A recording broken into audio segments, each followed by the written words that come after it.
Individual, I am honored that he has chosen our city to be the chief of police for. And one of the concerns that he had was the high rate of incidents that happen with our pedestrians and our bikes because our roads are not properly designed to be able to accommodate that. In addition to that, you see that little girl right there with the thing? Sierra, raise your hand and wave. Sierra walks to school sometimes that is near our home, and then she comes back. And one of the things that I'm concerned is that we only have sidewalks on one side of the road. We're in Clearwater. This is a very urbanized area. We have a lot of children that I am concerned to make sure that we address these same issues to make sure that our children and our pedestrians and our bike riders, because I want to promote more of that. And I would do more of it if it was not so scary to be out there right now. It is important also that road construction, we need to make sure that our roads are well maintained. And I see just the construction that was done on Sunset Point near my home. They tore up the place, they opened it up. If we're going to do any kind of road work, we need to make sure that our sewer systems, our water, our distribution system that we have there are addressed immediately. That saves a lot of money and time and efforts later, because we don't have to re-tear up that road later on, as I often have seen in many of our roads that it seems like every month they're tearing it up. And it's important to be able to address that. We need to have some kind of a bond completion, a completion bond, an incentive to be able to have the contractors finish on time. We need to reduce the amount of time. Our businesses, our community is deeply impacted by that road taking too long.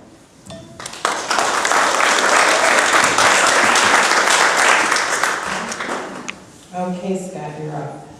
In the past, the city has hired consultants, ignored the recommendations, and hired yet another group of consultants to review the same task. What will you do to ensure good project management? I think that we have to be very careful when we're hiring consultants. I would tend to hire less consultants than they are now, because we should be hiring people that are pretty smart and that can give us the best advice. We take the advice from our administration, and we rely on them. We should not be bidding out, I shouldn't say bidding out, but we should be hiring consultants every time we're going to do a project for any little thing. And if we do, we should look local first, because when we're paying a local person, that person is coming. The payment to that local person helps our economy. It helps the local business. So we should be doing that. But I would tend not to hire consultants if need be. That's what we have department heads for. That's what we have a city manager for. And especially if we're not taking the recommendation. If we're not taking the recommendation, why are we hiring a consultant? It doesn't really make much sense, does it? So I know that wasn't long, but that's my answer.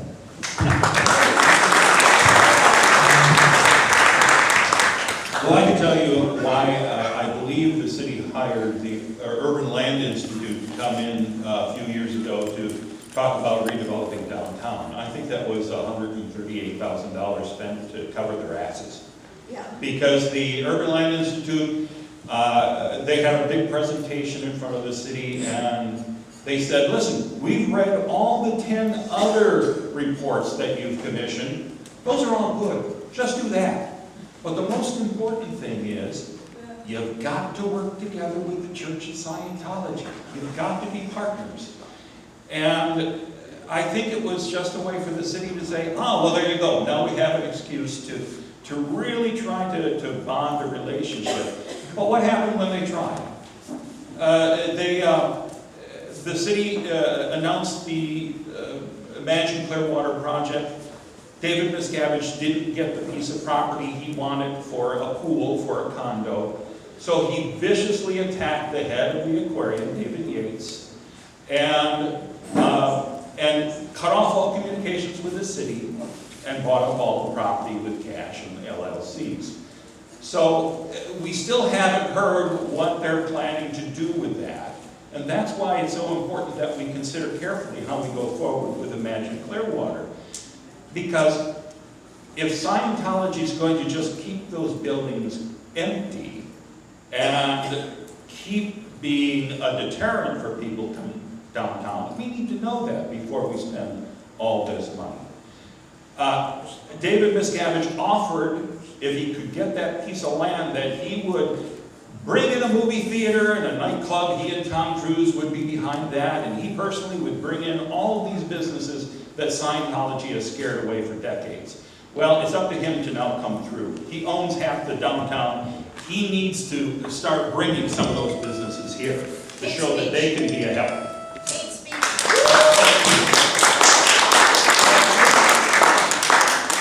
Mr. Santana.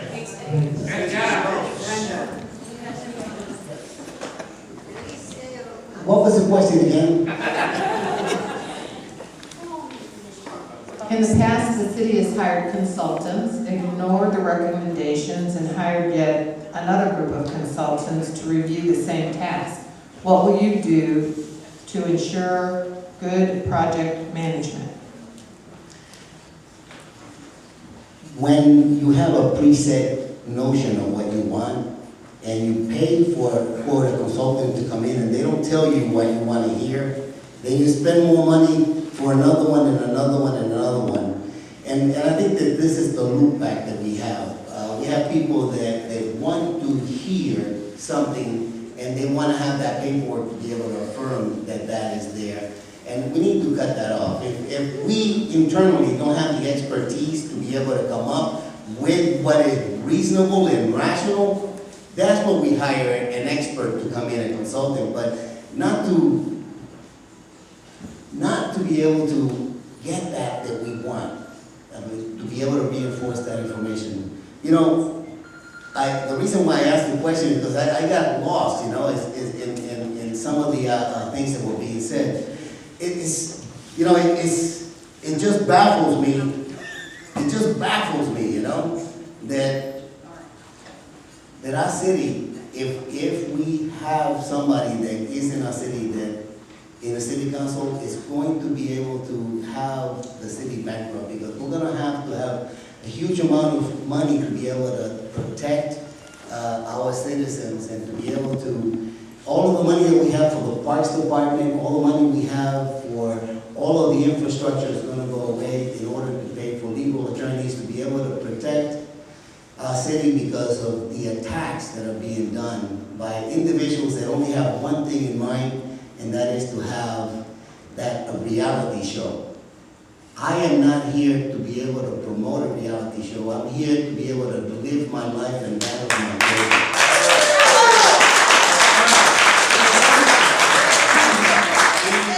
We need to minimize the cost by being able to have somebody in this office that will not cause additional costs to our city. All right.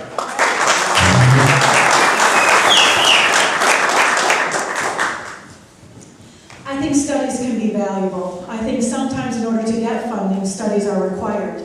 Environmental impact studies are very important before we do building to find out what are the consequences of doing building or development in certain areas to minimize any kind of risk. I do believe that our city has received studies, and if they don't like the results, they kind of disregard them or ignore them. It's certainly the case with the 4,000 covered seat amphitheater where the consultants recommended 2,100 to 2,400. And I was there when they voted for the 4,000. I would not do that. I would do due diligence, and I would hire qualified, respected consultants that we would agree on, that have a good reputation, pay them, have them do their study, and then take that to heart. Who am I to second guess a professional that I've paid hundreds of thousands of dollars to? As far as making sure things are done on time, as a high school English teacher, an AP literature teacher, we have touchstones. You will do your research by this date, and that's a touchstone you report back. It has to do with accountability and transparency. Your thesis statement and outline is due here, your first draft is due here, and the final draft is due there. That's accountability and transparency, and that's what the city needs to do with these projects. Report them out to the public and have consequences if they're not meeting those deadlines. It seems like pretty simple to me.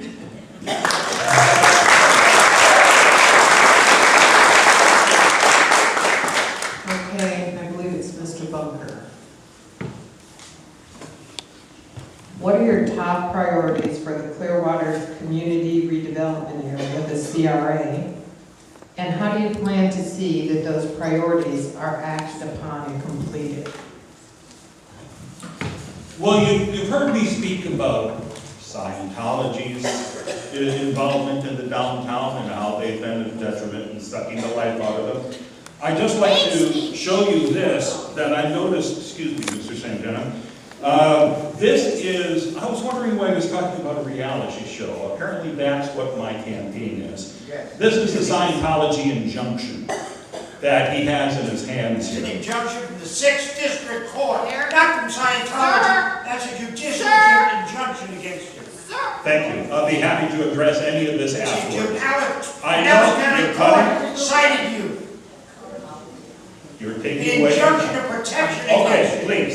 Now, the day after I announced on YouTube that I was planning to run for office, the PR representative, Pat Harney, came or called Lena, who is also running for C2, and she said, "What do you think about Mr. Bunton running for office? We can't let him do that." And said, "You know, what would you think if we ran a candidate?" And I'm not accusing you of being in their pocket, but clearly they're providing you information to attack me. Here's what I say. Here's why I talk about Scientology. It's not the people. Even these people here who hate me and who I notice have been cheering loudly for Mr. Santana every time he talks, and with some good reason. You're not a bad person, I'm sure. And these people aren't bad people. But they're told I'm evil. They're told that anyone who attacks Scientology is a criminal. That's why I'm doing this. I'm doing this to show we don't need to be afraid. It's not the Scientologists that's the problem, it's the organization. It's the organization's policies, it's not faith, it's actions. And the organization was built around the paranoid and incredibly eccentric character of L. Ron Hubbard himself. Religious discrimination! It's not religious bigotry to say that. Religious discrimination! And Ma'am? it's not cool! Ma'am, please be quiet. Freedom of speech. You're disrupting the meeting. Will you please be quiet? This is what Germany did to the... We have five candidates. 5 candidates running for C2. 5 candidates. And I will tell you that the other 3 candidates are people that are well-meaning, people that have roots in this community, people that truly want our city to thrive. They're looking after the best interest of our city. It is unfortunate that one of these 5 candidates has hatred in their heart and self-motivation to be able to do what they're doing. And it's obvious, you heard that, you heard all that conversation. It is important to ensure that we have somebody in the city. Can we stick to the question, please? Yes. What was the question? Good job! He didn't take the voice, but you talk about what you're supposed to. Well, why don't you go, My apologies. What are your priorities for the Clearwater Community Redevelopment Area, the CRA? And how do you plan to see that those priorities are acted upon and completed? We need to make sure that we bring in viability into that area. We need to make sure that the vision that I'm seeing is like a multicultural type of an event, where we have people from all the Polish community, the Spanish community, everybody coming in and contributing to our downtown area. It seems that right now we already have the elements of having restaurants that are there that are international. And we can, if we are able to develop that and make them into an international flavor, then we can tap in on those individuals from all over the world to go to Clearwater Beach and spend their money there and have them come over to the mainland, to downtown, and flourish, have that thrive. We need to bring them in, and the only way we can do that is by making sure that our downtown is viable. It is essential that we take care of our downtown because that is the heartbeat of the city of Clearwater. oh!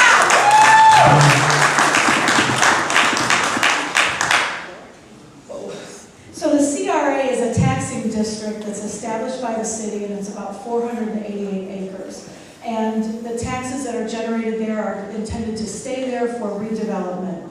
And what I think the priority should be is certainly to improve housing, and that's top of my list. We also need to improve transportation and have more public transportation near housing. We need to attract businesses that have growth potential for their employees, not just minimum wage service jobs. The other thing we need to do is we can streamline the process for new investors and businesses, and we can offer some tax incentives for them to come into that area. We can also offer, I think, with a large population of senior citizens in Clearwater, we can have a mentor program to really mentor new businesses and entrepreneurs to help them be successful, and once they get started, to maintain and sustain that business. I think that's important in that CRA. When we talk about reducing poverty, that has such a ripple effect where people feel safer, they feel more engaged, they have time to engage more, and I think more businesses will want to come to that designated area. And so those are some of the things that I would focus on.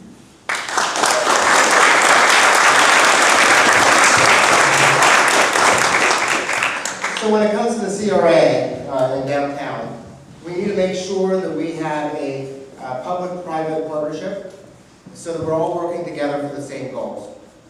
We need to ensure that safety is number one. People will not come downtown if they don't feel it's safe. There is a huge homeless population downtown. I do believe that's getting better, but I think that's something we can increasingly improve on. We need to speed up the permitting process because, as I've talked about all night, it takes so long to get through the red tape of the city and opening a business. So whether you're going to build a condominium or whether you're going to open a restaurant, the permitting process needs to speed up. I agree that we need to increase our housing opportunities, and we need to make it affordable. So many times I see people move down here for a job, but they're living in Pasco County because they cannot purchase a house in Clearwater, or find any housing in Clearwater. So making sure affordable housing is very important. We need to increase transportation. Like I said earlier, a lot of my employees, they don't drive, they take the bus. But somebody else said that the bus might only come every hour. So any different sort of transportation is going to help build business downtown and build opportunities downtown. We should incentivize investors to come in and purchase old buildings and fix them up and put their business in there. That's what's going to improve downtown. That's what's going to improve everywhere for a while.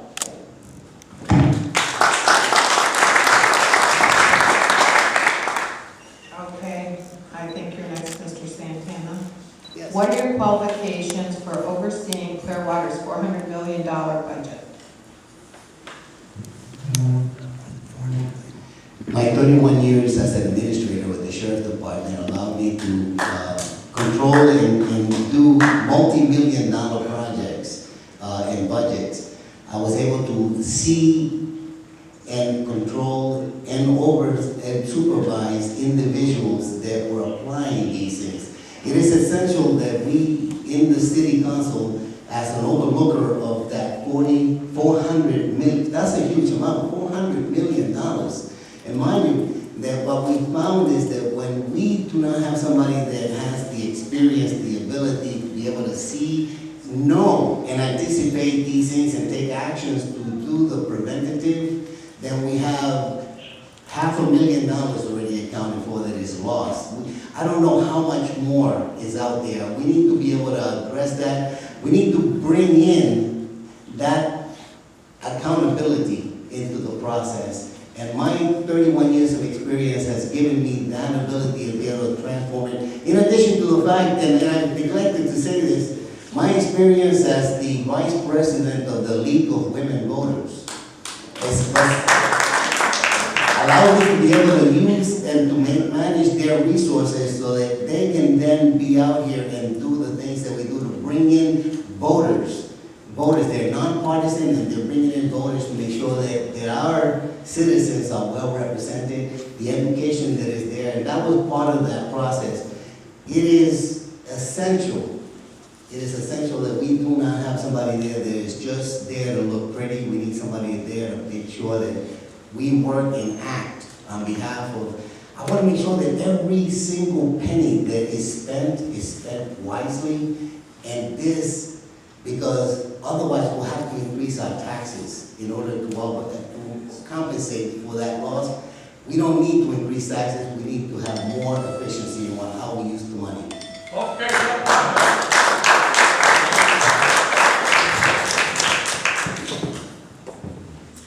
So how am I going to handle that big budget? Well, I've never handled a great big budget like that. And I think it goes back to accountability and transparency and asking the right questions and relying on my values of fiscal responsibility, social responsibility, and environmental responsibility.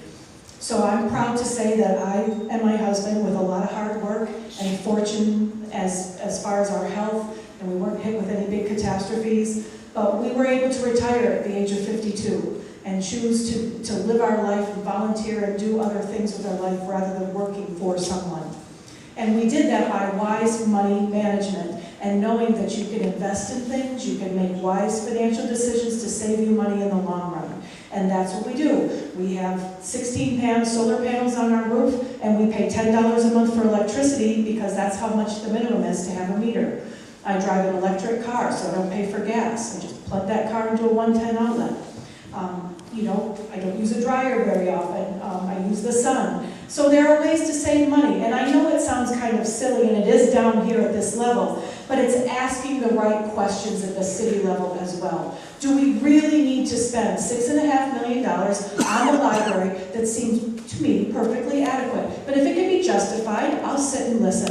But I will ask those questions as if it's my money, because you know what? It is my money. I'm a taxpayer. You're a taxpayer. And so when we make those budgetary decisions, I will feel like it's coming out of my bank account and ask those questions. Is this the best use of this money? What is the payback? Where's the accountability and transparency? Where are the timelines? How are we going to hold people accountable?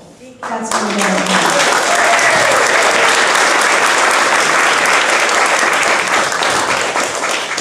As I said earlier, at the age of 19, I was elected to the school board. And on that school board, I helped manage a $45 million budget. Now, I realize that is not the size of Clearwater's budget. It is much smaller. But out of all the candidates, with the exception of the incumbent, I have the most experience handling budgets.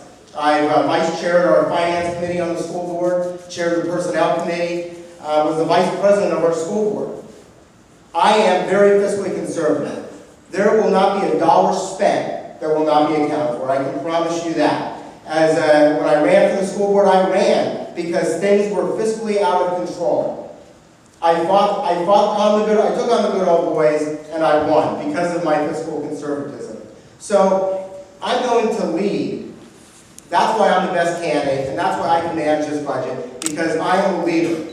Right now, we have no leaders. We don't have people who will stand up and say, this is wrong, and vote no. I will vote no when I feel as though your interests are being represented. Thank you.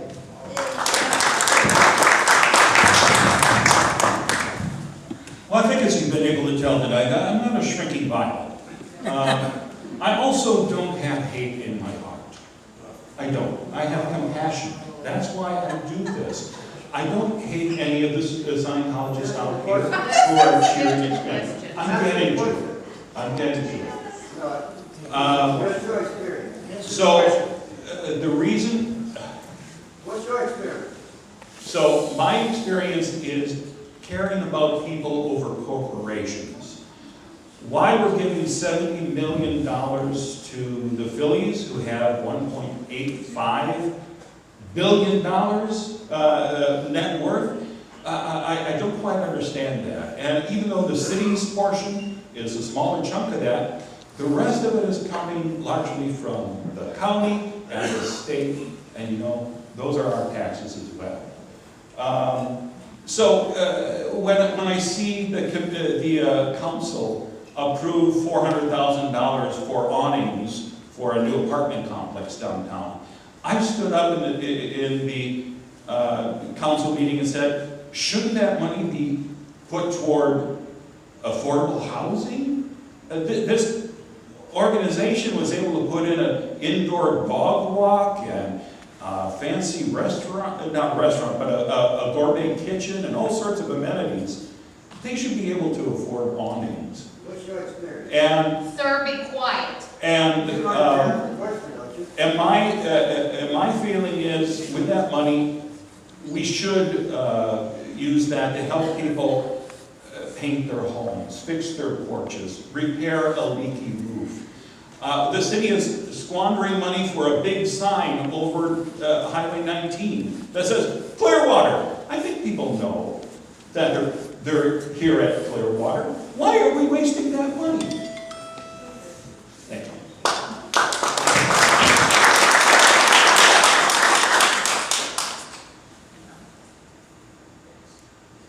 Everybody's spoken.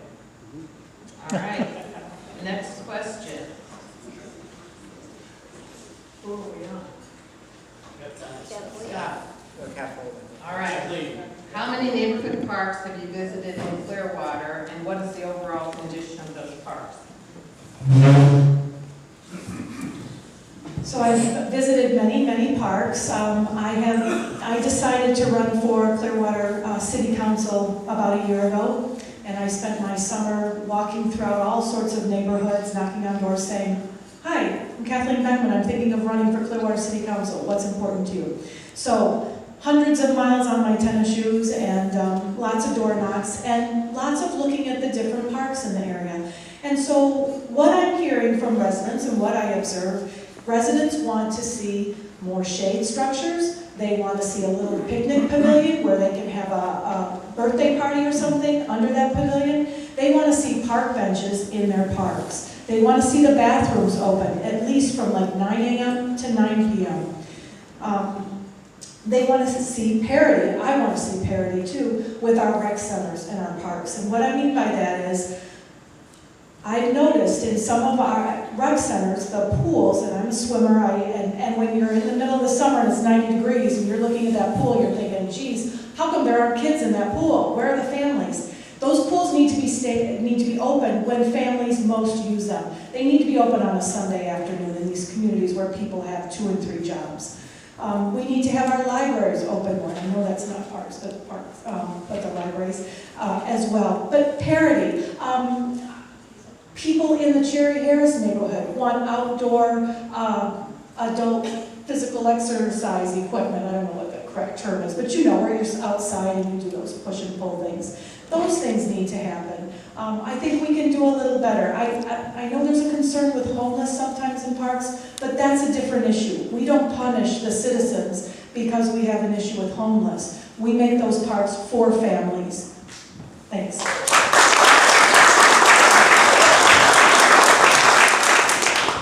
I have been to many of the parks in Clearwater because I am a dog dad. So I have a little Jack Russell Chihuahua Terrier, and she likes to visit all the parks in Clearwater. So I get my fair share of seeing all the parks.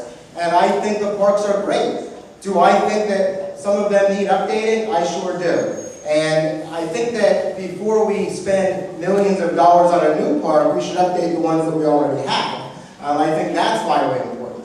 But, you know, like Kathleen said, I think we need a level playing field all around. I think that we should have continuity in all the parks. So if one park closes at 5 and another one closes at 7, we should have those parks open longer so that residents could enjoy it. I work till 5 o'clock at night. So if a park closes early, I'm not being able to get to that park because at that point it's dark and things like that. So making sure that if we do have these parks open later, that there's lighting and there's enough that people can do and see while they're there. Thank you.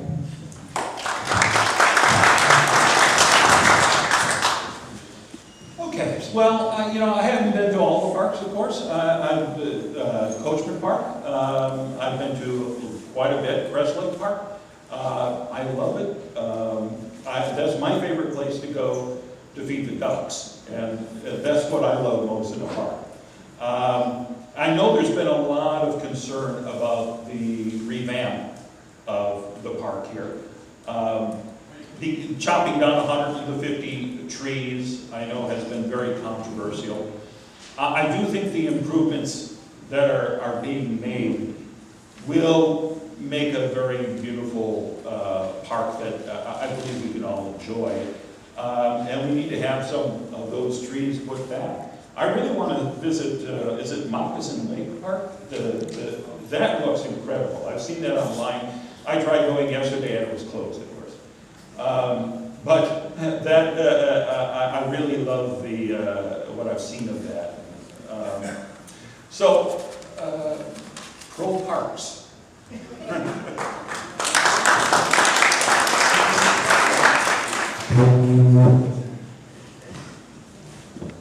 You know, the majority of the $500,000 that was lost came out of the Parks and Recreation Department.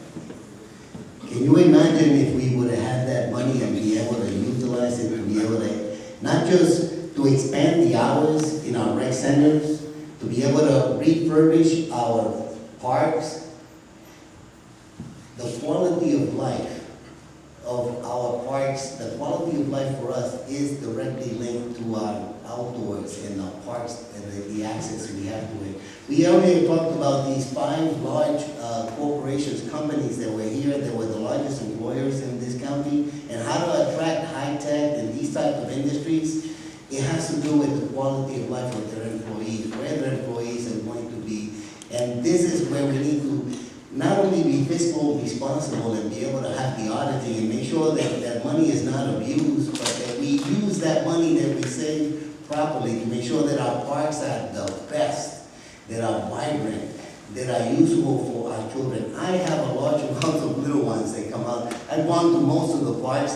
Every once in a while I discover a small neighborhood park and it's like, wow, I gotta go there and visit, because that's what makes our neighborhoods beautiful and solid and strong. That's what makes our families strong, is when we're able to walk safely over to a park and enjoy the outdoors and enjoy what is there. We need to also address, not just in the parks that we have now, but we need to also address there are a lot of the communities that are underserved, like Greenwood. We need to make sure that Greenwood and other communities are addressed. It's not just good to have it in one spot, but we need to have this city completely vibrant and viable. And we need to mine our pennies by keeping an eye on those that are picking up the money.